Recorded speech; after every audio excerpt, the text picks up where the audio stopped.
50. Oke, langsung saja kalian.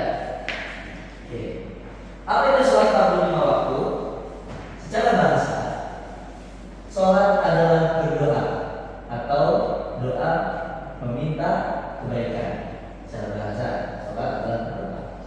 Menurut istilah, sholat merupakan semua perkataan, perbuatan tertentu yang dimulai dari takbir dan diakhiri dengan salam.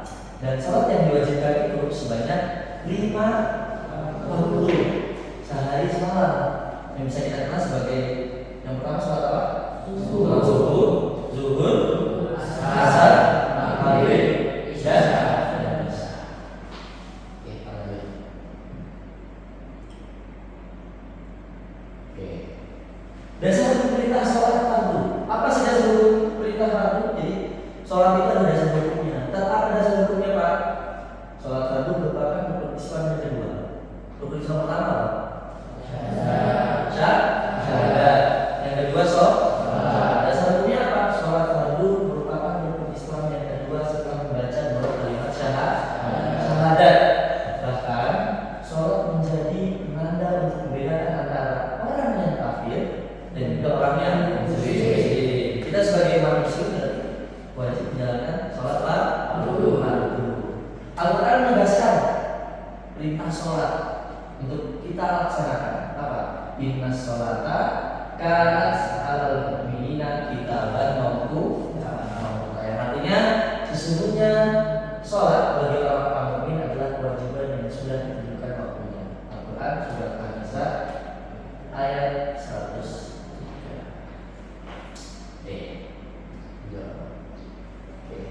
Syarat wajib dan syarat sah sholat. Ya, jadi sholat itu memiliki syarat-syarat. Sholat bukan hanya sekedar melakukan gerakan, tapi juga di situ memiliki syarat dan juga syarat wajib dan syarat sah. Bagaimana sholat itu bisa diterima, bagaimana sholat itu bisa sah, itu memiliki beberapa syarat. Syaratnya apa aja? Syarat wajibnya, kalian. Syarat wajibnya merupakan ketentuan-ketentuan yang berakibat pada dijadwalkannya melaksanakan sholat. Ya. Tidak terpenuhinya salah satu persyaratan akan menggugurkan hukum wajib sholat. Jadi kalau sholat wajibnya ini tidak genap, berarti sholatnya itu batal atau gugur. Bagi yang belum memenuhi persyaratan, ada 2 hukum. Bila tetap melaksanakan sholat, jika syarat wajibnya kurang, yaitu tetap sah sholatnya dan tidak sah sholatnya. Dan yang selanjutnya syarat sah sholat. Syarat sah sholat adalah ketentuan-ketentuan yang harus dipenuhi sebelum pelaksanaan sholat. Tidak dipenuhinya salah satu persyaratan, maka akibatnya sholatnya tidak akan sah. Syarat wajib dan syarat sholat. Oke. Sekarang kita pengen tahu apa aja sih syarat-syarat wajib sholat. Di sini ada 3 syarat wajib sholat. Yang pertama apa? Beragamanya Islam, laki-laki maupun perempuan. Kita di sini Islam semua ya. Ada yang gak Islam? Semuanya Islam ya. Oke. Yang pertama syarat wajib sholat itu dia harus muslim, laki-laki atau perempuan. Berarti kalau non muslim nggak boleh sholat fardu ya nggak boleh. Nah, setelah memasuki yang kedua, syarat yang kedua telah memasuki akil balik. Namun bagi anak-anak yang melaksanakannya tetap sah sholatnya selama sunnah mumayyiz, selama sudah mumayyiz. Mumayyiz itu apa? Sudah bisa membedakan, sudah mampu membedakan mana baik atau mana yang buruk. Dan di sini sudah ada yang belum balik. Semuanya sudah balik semua. Walaupun di sini masih ada yang belum balik, sholatnya tetap sah. Kenapa? Selama sudah mumayyiz. Jadi di sini jangan khawatir yang belum balik. Masalah itu masih kelas 7. Kalau belum balik tidak usah khawatir. Saya belum balik, nanti saya masuk sholat. Tidak. Sholatnya tetap sah, tapi yang penting dia itu sudah mumayyiz itu sudah bisa membedakan. Oh, mana baik, mana buruk, mana benar, mana salah. Itu disebut mumayyiz.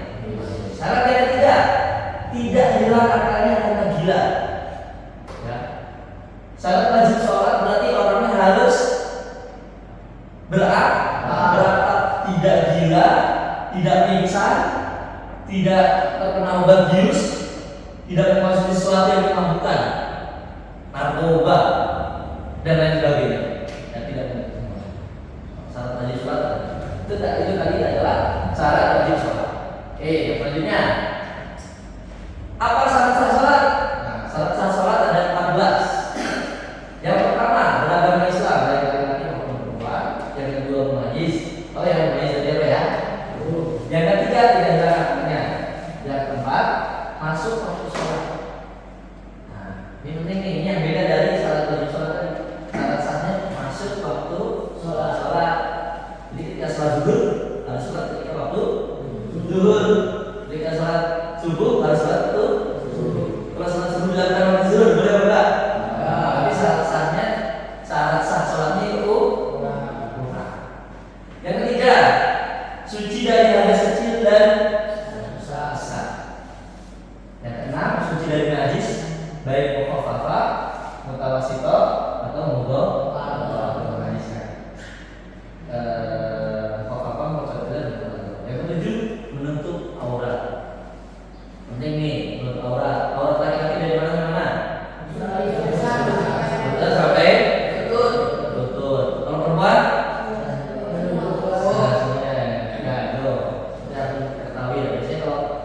Perempuan itu sholatnya menggunakan rukuk atau oke. Yang kedelapan, menghadap arah kiblat. Dengan tidak boleh berpuasa, harus sesuai dengan arah kiblat. Arah kiblatnya sebelah mana? Berarti kita harus menghadap sana. Yang kesembilan, berniat. Sholat harus nih. Nah, lalu bini. Kita balik ke mereka mah. Yang ke-10, tertib sewaktu menunaikan sholat. Gerakannya dari awal sampai akhir harus beruntun. Gak boleh sakarpe, apa? Terserah diri sendiri. Harus beruntun dari A sampai Z urut, dari 1 sampai 10 urut. Ya.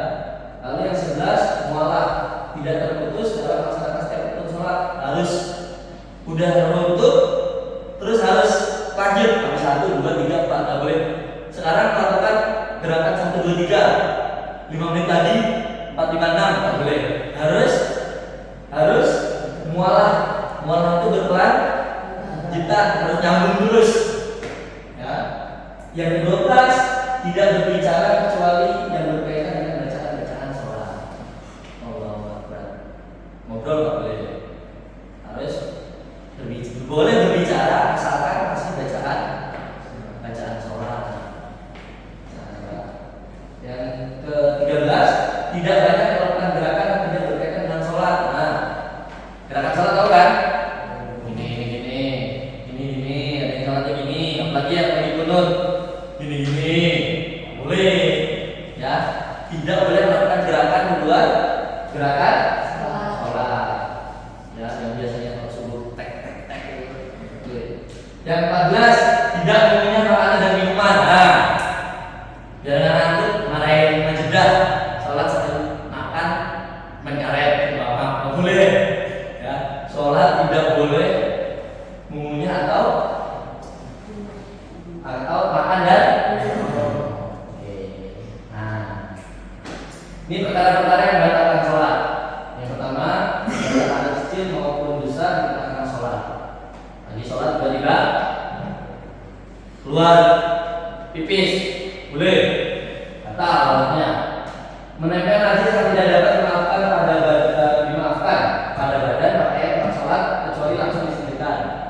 Tuh, pakaian najis atau tempat sholat ada najisnya nggak boleh. Berarti sholatnya batal. Yang 13, mengeluarkan ucapan lebih dari 2 huruf dengan sengaja untuk bicara atau 1 huruf atau 1 huruf namun sudah bisa dipahami. Contoh, jangan berdiri. Misalkan lagi kunut, tiba-tiba dia sujud duluan. Jangan sujud. Nah, itu membatalkan sholat.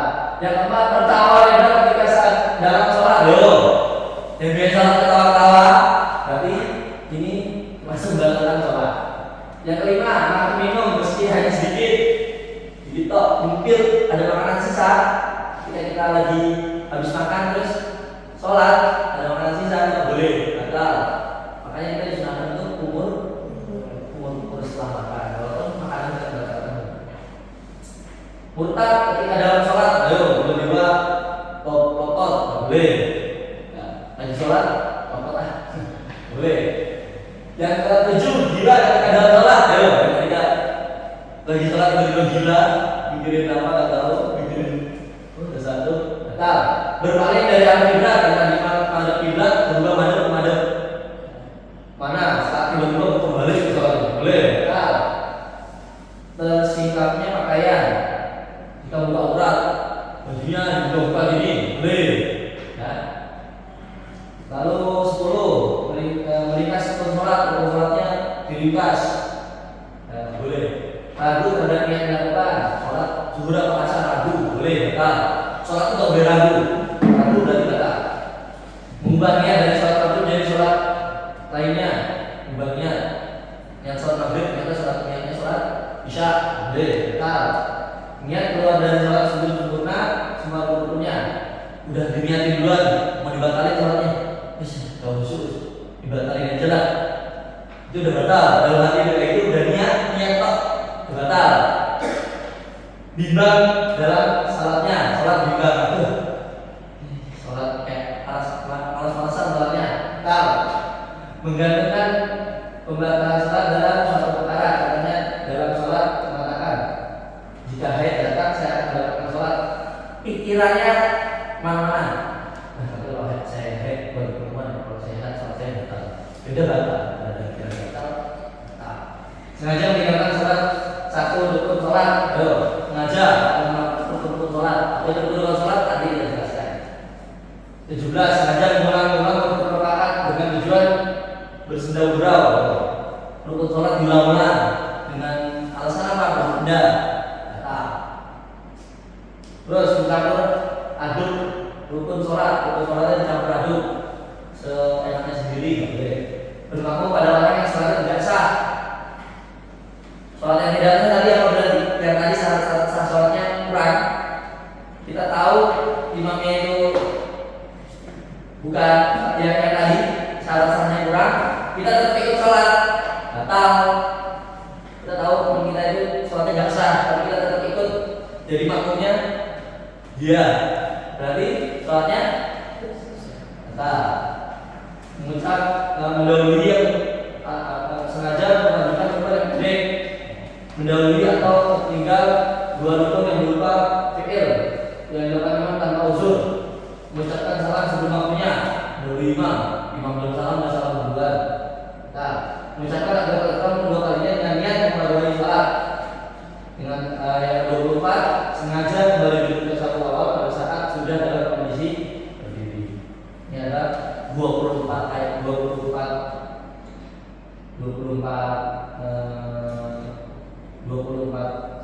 syarat yang bisa mendapatkan. Oke.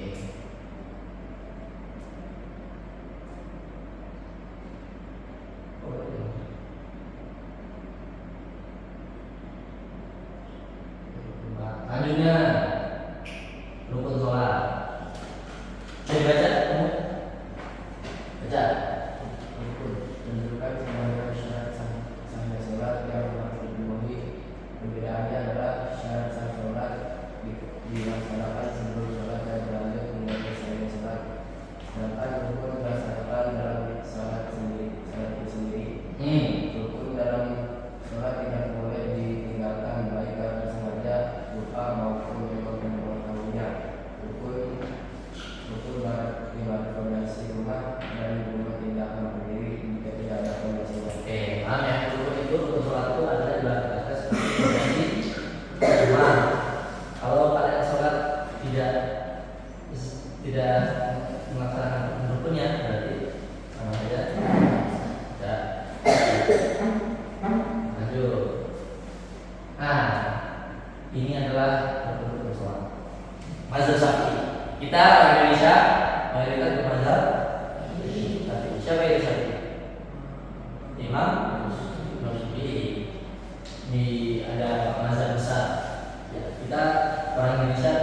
berdiri jika mampu, takbiratul ihram, membaca suratul Fatihah, ruku dengan tumakninah, i'tidal dengan tumakninah, sujud dengan tumakninah, duduk di antara dua sujud dengan tumakninah, duduk tasyahud awal dan akhir dengan tumakninah, membaca tasyahud, membaca salat Nabi, membaca salam yang pertama sambil menoleh ke kanan, tertib urutan rukunnya harus tertib. Oke, selanjutnya, ini praktek sholat. Ya, yang pertama kita harus niat. Berniat di dalam hati bersama dengan takbiratul ihram. Allah. Jadi sholli fardhu maghrib salah satu sabda dan tekal Allahu Akbar. Jadi kalau udah niat, kalau udah takbir, kalau udah niat mau sholat dan yang lain, pikiran jangan fokus ke sholat itu. Ya. Tidak berkehendak untuk melakukan sesuatu. Pokoknya udah sholat, udah niat, nggak pengen melakukan apa-apa. Ya udah melakukan sholat. Ya, yang kedua, menjelaskan ibadah yang hendak dilakukan. Dan yang ketiga, mengatakan kata takbir dalam niat. Usolli fardhu zuhri, fardhu zuhri. Harus menggunakan memasukkan kalimat fardhu di dalam niat. Dengan contoh, usolli, coba baca dulu. Bentar, kamu. Usolli fardhu agar katib mustaqbil qiblati ada lillahi ta'ala. Oke. Harus ada pahamnya. Dan berdiri bagi orang yang mampu. Kalau orang nggak mampu berdiri, dengan cara apa? Duduk. Ya. Bagi yang bisa berdiri, sakit atau lemah, fisiknya maka didudukkan untuk duduk. Berdiri merupakan rukun sholat awal sebelum melakukan takbiratul ihram. Jadi berdiri itu adalah salah satu rukun sholat dan wajib. Kalau yang tidak mampu duduk. Setelah itu takbiratul ihram. Kamu maju.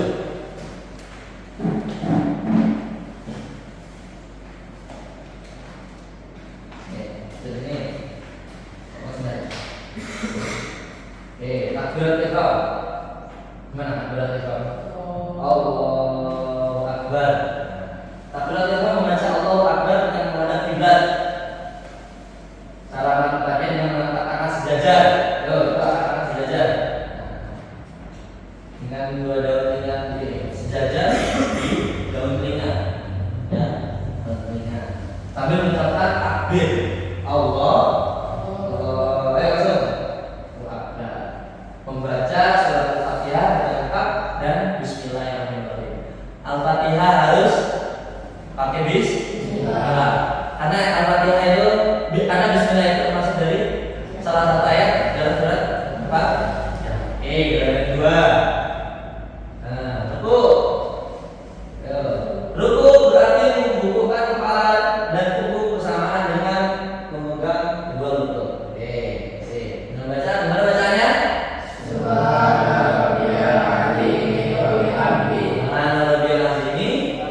Sebanyak tiga.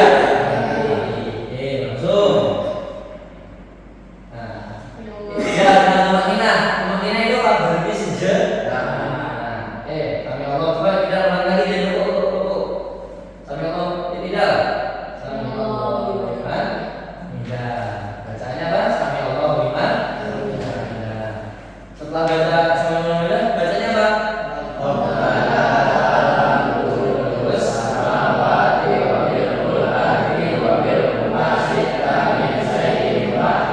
Habis Sami Allah liman hamidah, sambil berhenti tumakninah, berhenti sejenak membaca Rabbana lakal hamdu sampai akhir. Gitu ya. Lanjut. Sujud dengan tumakninah. Bacanya apa? Banyak tiga. Setelah sujud, duduk di antara dua sujud. Duduk di antara sujud dengan tumakninah. Yakin dengan duduk ikhlas dengan meletakkan punggung kaki di lantai dan duduknya kemudian kaki kanan ketigatan dan jari-jari menghadap kiblat. Doanya gimana? Di antara dua sujud. Rabbi firli wa hamdi wa kurni wa fa'li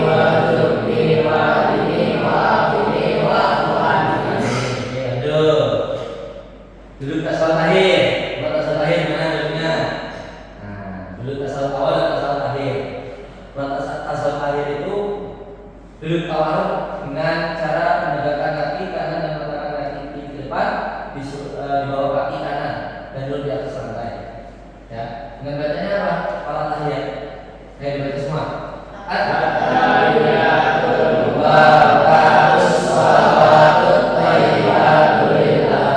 Assalamu alayka ayyuhan nabiyyu wa rahmatullahi wa barakatuh. Assalamu alayka wa ala ibadillahi shalihin. Asyhadu an la ilaha illallah wa asyhadu anna Muhammadar Rasulullah.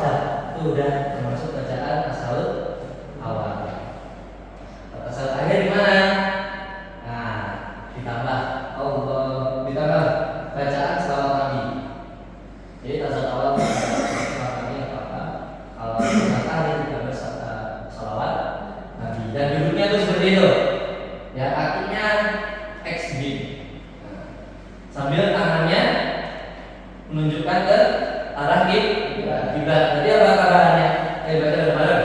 Allahumma shalli ala sayyidina Muhammad wa ala ali sayyidina Muhammad kama shallaita ala sayyidina Ibrahim wa ala ali sayyidina Ibrahim wa barik ala sayyidina Muhammad wa ala ali sayyidina Muhammad kama barakta ala sayyidina Ibrahim wa ala ali sayyidina Ibrahim fil alamin innaka Hamidum Majid.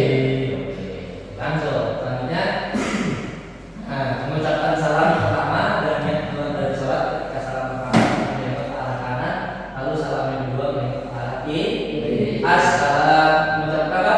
Assalamualaikum warahmatullahi. Assalamualaikum warahmatullahi. Selesailah sholat. Oke, dah, yuk duduk berikutlah. Oke, selanjutnya apa? Hikmah salat lima waktu. Jadi salat itu ada hikmah. Maknanya apa? Pak, Allah sebenarnya menjadikan muslim yang salat dengan khusyuk akan memiliki daya tahan untuk menghindari ucapan maupun perbuatan yang mengandung unsur kejian dan menjijikan. Allah menjaga perkataan kita dari perkataan buruk tadi. Dan jaminan lainnya juga Allah Subhanahu wa taala memberikan kita, bagi kita yang sholat dengan khusyuk akan memastikan baik seluruh amal perbuatan lainnya semasa hidupnya. Jadi amal hidupnya pasti baik terus. Selanjutnya, sholat fardu juga menuntut kedisiplinan individu. Jadi dengan melaksanakan sholat fardu dengan niat semata-mata lillahi ta'ala karena Allah Subhanahu wa taala, tidak boleh ada niat yang niat untuk sambil dan nyakit atau harapan apapun yang tidak berhubungan dengan Allah Subhanahu wa taala. Harapannya hanya boleh yang berhubungan dengan Allah, seperti sholat khusyuk agar diampuni dosa-dosa kita. Agar diampuni dosa-dosa kita. Semakin mengagungkan kekuasaannya, mensyukuri nikmat-nikmatnya dan seterusnya. Dan termasuk agar kita dapat menyadari nilai-nilai disiplinan yang terkandung dalam pelaksanaan sholat fardu 5 waktu dengan khusyuk, dengan menerapkan dalam kehidupan kita sehari-hari. Tadi sholat sesuai waktu, rukun wajib kita laksanakan, rukun sholat kita laksanakan. Itu adalah sebagai pembelajaran kita menjadi individu yang disiplin. Oke, sampai sini ada pertanyaan? Saya kira paham semua ya. Oke, sekarang kita quiz. Pertanyaan dari soal yang kita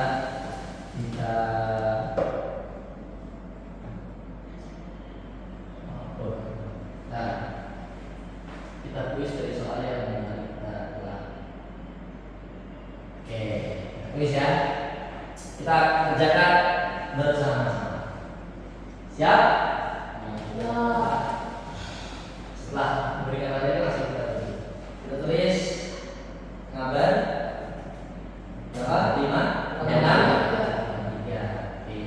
Terus semuanya perhatikan di sini semua. Nah, kuis lawannya buat robot. Berarti kalau kalian kalah sama robot berarti lebih ke robot. Oke, ready ya? 3, 2, 1. Kuis.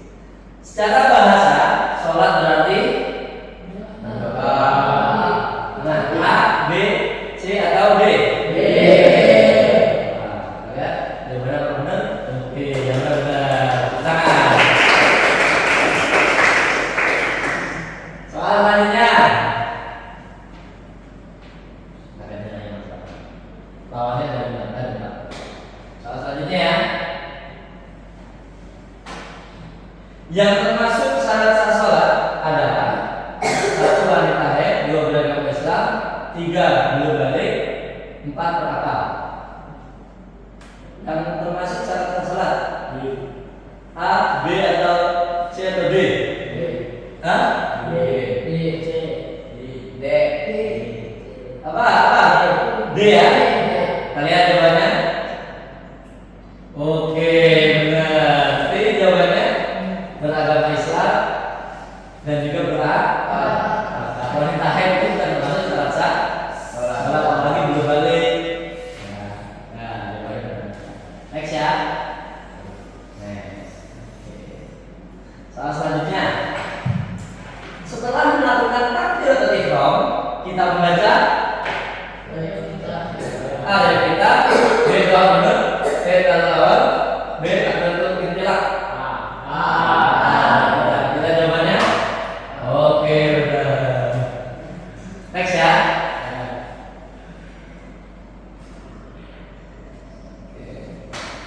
Soal yang keempat, di antara yang membatalkan sholat adalah A. Merokok ketika sedang sholat, B. Melamun di tengah sholat, C. Menahan buang air kecil agar tidak keluar, D. Masukkan ludah di mulut dalam perut. Murtad ketika sholat. Lihat jawabannya ya. 3, 2, 1. Oke, tangan. Oke, soal selanjutnya. Wah, disuruh sama begitu. Soal selanjutnya.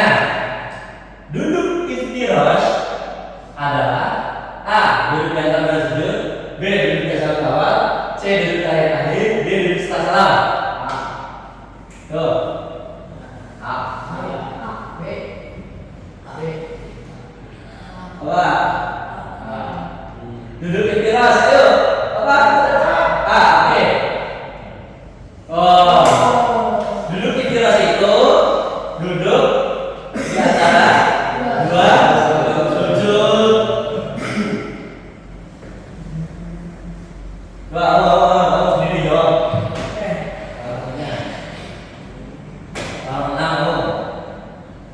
Ada berapa kali sujud dalam sholat subuh? Ada berapa? Benar. Hitung dulu coba. 4. Oke, kita jawabannya ya.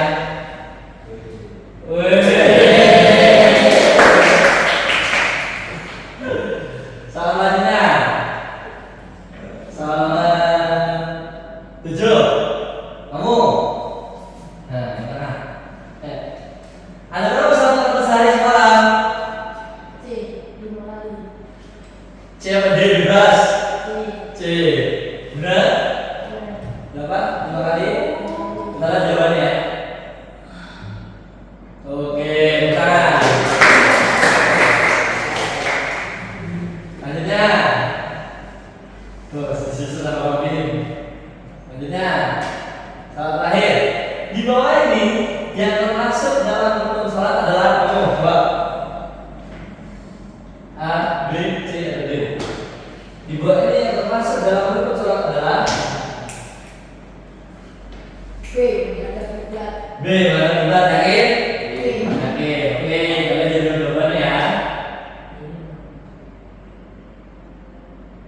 Ya. Di bawah ini yang termasuk rukun sholat adalah berdiri bagi yang mampu. Rukun sholat. Ya. Berdiri bagi yang mampu. Oke, kita lihat tata nilainya. Kita lihat juara 3 ada nasi. buat juara 2 ada Ngabar 63. Juara 1-nya Robi.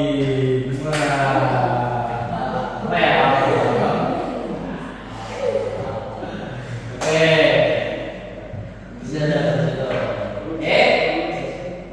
Oke, itu tadi adalah materi-materi mengenai sholat 45. Jadi tadi kita sudah belajar syarat wajib, syarat sholat, rukun sholat, satu lagi syarat sah, terus yang membatalkan, terus praktek sholat, dan itu adalah semua hal-hal yang harus kita perhatikan dalam melaksanakan sholat, apalagi sholat 45 waktu yang sudah menjadi kewajiban bagi kita semua. Seperti itu. Oke. Selanjutnya, terima kasih. Ini adalah autornya. Saya sebagai mikro teacher di sini. Saya di Baris Sari, asal saya dari Depok. Dari Depok. Baik. Nah, di mikro teaching ini adalah untuk memenuhi tugas saya sebagai mahasiswa di Pasca Sarjana Hukum Maulana dan Malang. Di pelajaran pengembangan bagian dari pelajaran dosen saya adalah Dr. Haji Samsul Suswati. Ya, terima kasih semuanya atas waktunya.